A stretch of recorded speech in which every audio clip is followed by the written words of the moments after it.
My name's Cecil Bowden, and I was born in Cowra in 1939. I was taken away as a baby, put in homes for all my youth.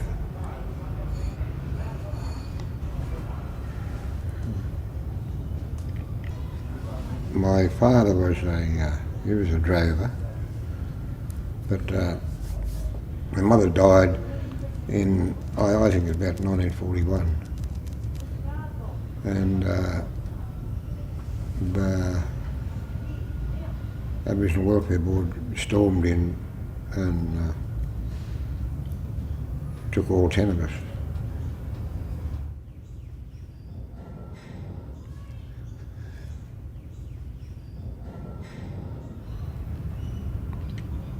I was the second youngest. I had a younger brother, and I had a sister a little bit older than me. Us three were put in a home down in Bomaderry, in Nowra.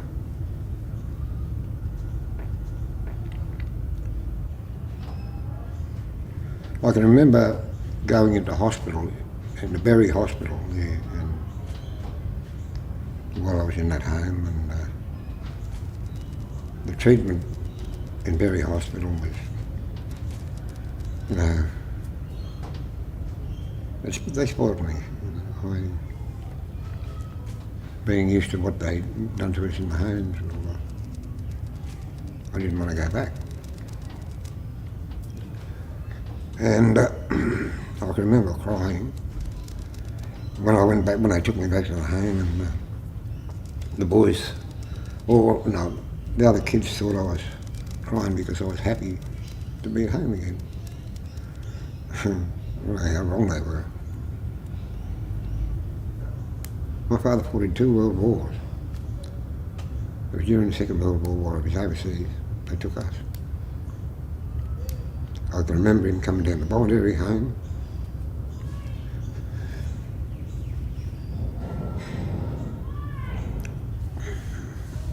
Still in his soldier's uniform.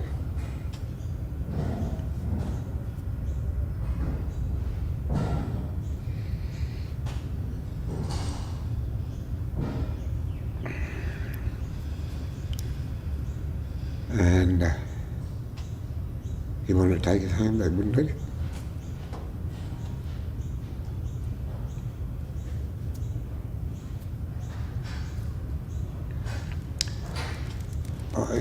By the time I got out of home,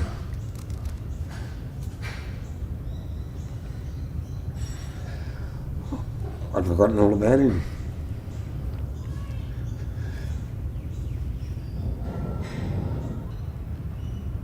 When the boys turned 10, they were sent to Kinchela Boys Home in Kempsey, and the girls at 12 were sent to Cootamundra. And Kinchela Boys Home was, compared to Bomaderry, was a hellhole. The manager was a pommy. I don't know whether he was racist or he was a sadist, because he treated us terrible.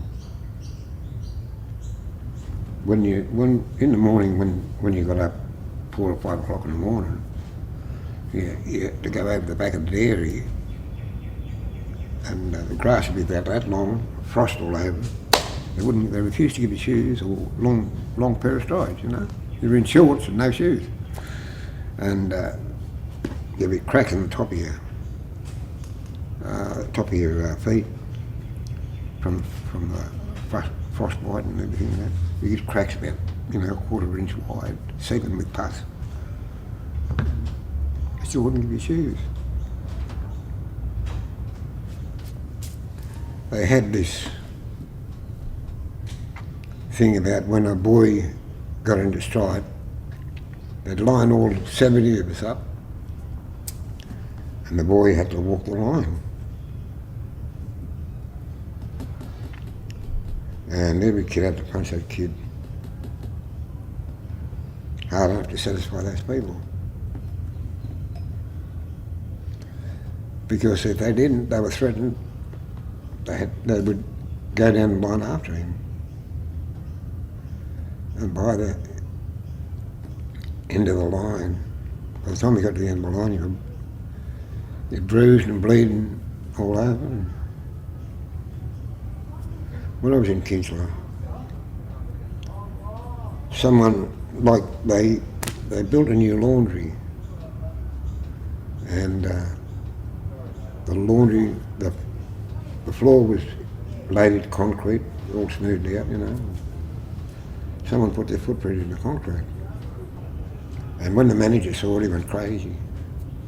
So he lined all the boys up and wanted to know who put their footprint in the concrete. It would have fitted a half a dozen blokes, you know, but it fitted me. And because he didn't like me, I got the blame. And I was stripped and flogged with a cane about 5 foot long, all over, and all I could do is put one hand on my groin, the other hand over my face to protect myself. And I refused to cry, you know, because I didn't want to let that man know he was getting over us, getting the better of me. And, you know, I don't know how long the flogging lasted, but I was black and blue all over. But he got sick of hitting me. He was telling all the boys why I was being punished. And then he hit me with his fist, and because I was standing right near him. And then that's when the tears come down.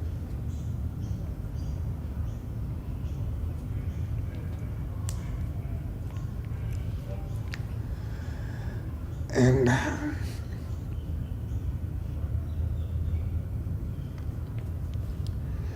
I said to him, if you hit me with your fist again, well, I don't care how many times you hit me with that cane, but you hit me with your fist again, I want to hit back.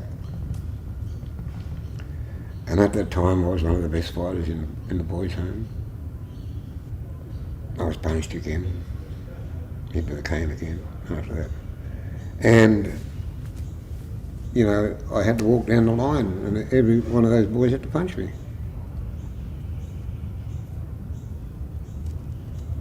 And then I was put on punishment for weeks on end.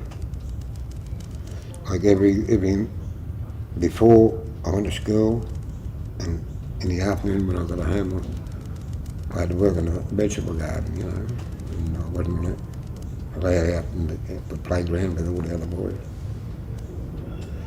And I was only on half meals.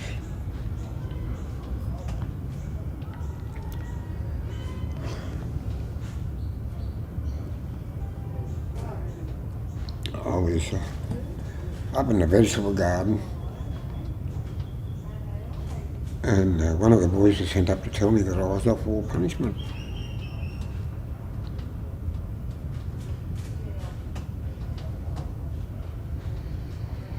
A few days later I found out that it was the manager's son who put his footprint in the concrete. And the bastard wasn't man enough to say sorry. That's the type of people who our boys should put in charge of.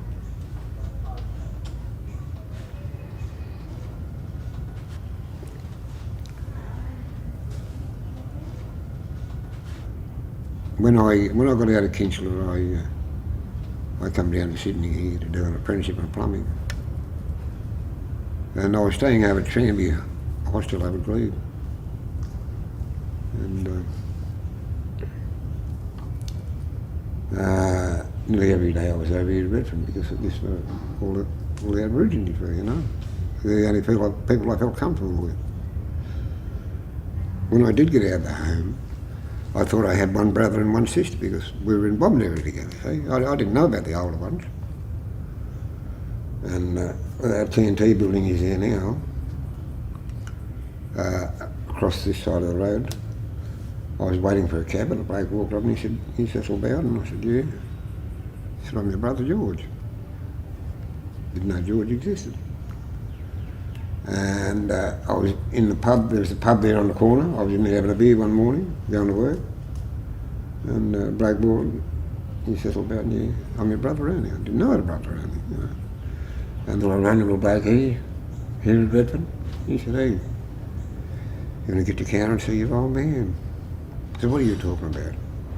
I said, "Your old man's in Cowra." You see, they constantly told us the reason we were in those homes is we had no parents. Either that or your parents didn't want you. I left my apprenticeship and went straight to Cowra, see my old man. He was an old drover. He used to drove sheep and cattle out there, so I'd done a bit of droving with him. He used to, you know, I just couldn't get that word out, dad, pop, father, because I wasn't used to having a dad. He used to beg me to call him dad, pop, or anything, you know. Those little words wouldn't come out.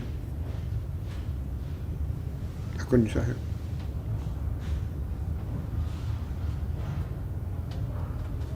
I found out later that him, my father, and his brothers and sisters were also taken.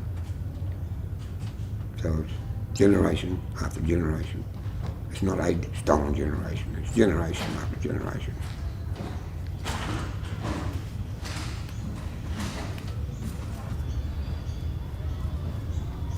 I lived over there, on that Caroline Street there.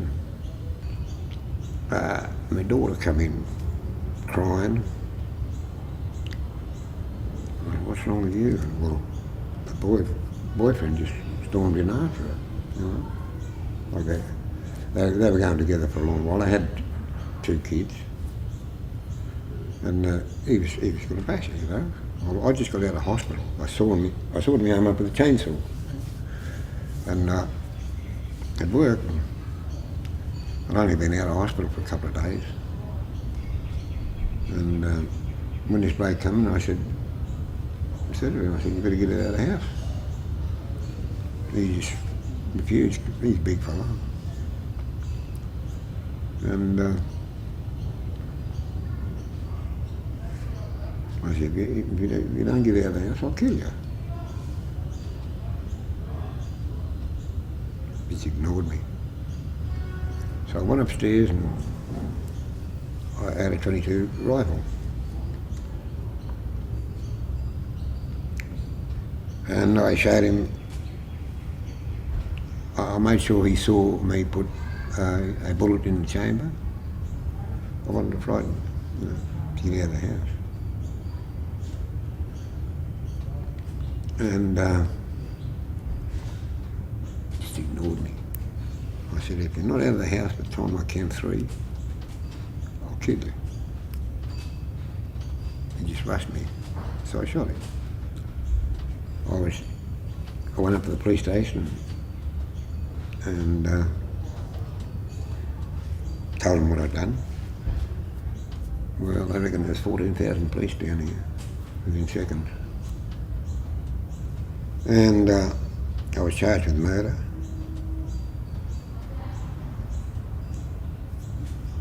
And they later on knocked him down to manslaughter, and I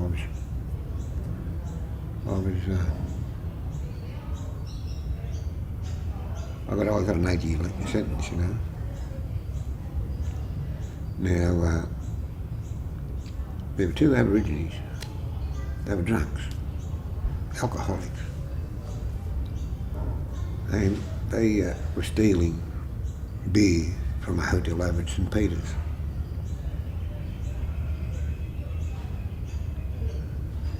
The publican caught them and shot the pair of them. Killed one. The other one bloke's crippled for life. He got shot in the spine. There was never any action taken against that bloke because they were stealing his beer. This bloke's going to physically damage my daughter. I'm protecting her. I'm charged with murder straight away. That's the difference. Racist Australia.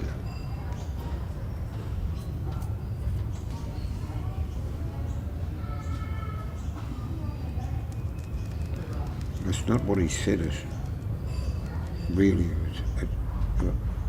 That worries me is what he didn't do. He hasn't done a thing.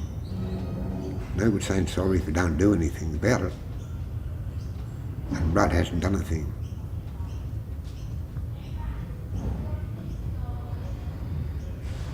He's just as bad as Howard. Well, I think they should be compensated. There was,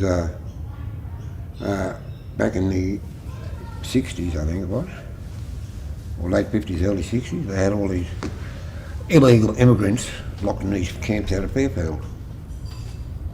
And it was deemed that it was against the law to put these people in those camps, and they were all compensated. They were illegal immigrants. We're the original people of this land. We were taken away. Why aren't we compensated?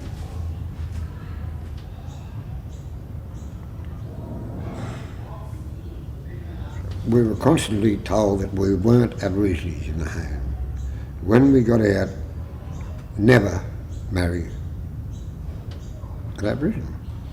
You're not Aboriginal, don't marry Aboriginal. Don't go out with Aboriginal girls. And it stuck with a lot of them, with a lot of the boys. And it stuck with a lot of the girls too. My sister was one of them. She married a white fellow in 1958 and I haven't seen her since. She doesn't want to be found. Prior to her marrying that fellow, me and her used to meet here in Redford every weekend.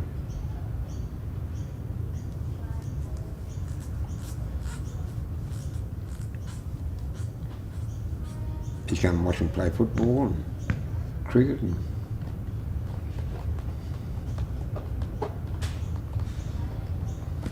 I knew she was married, that bloke, but I didn't know. I didn't think she'd do what she's done. Just disappear. Someone in the family got a private detective to look for her. They found her.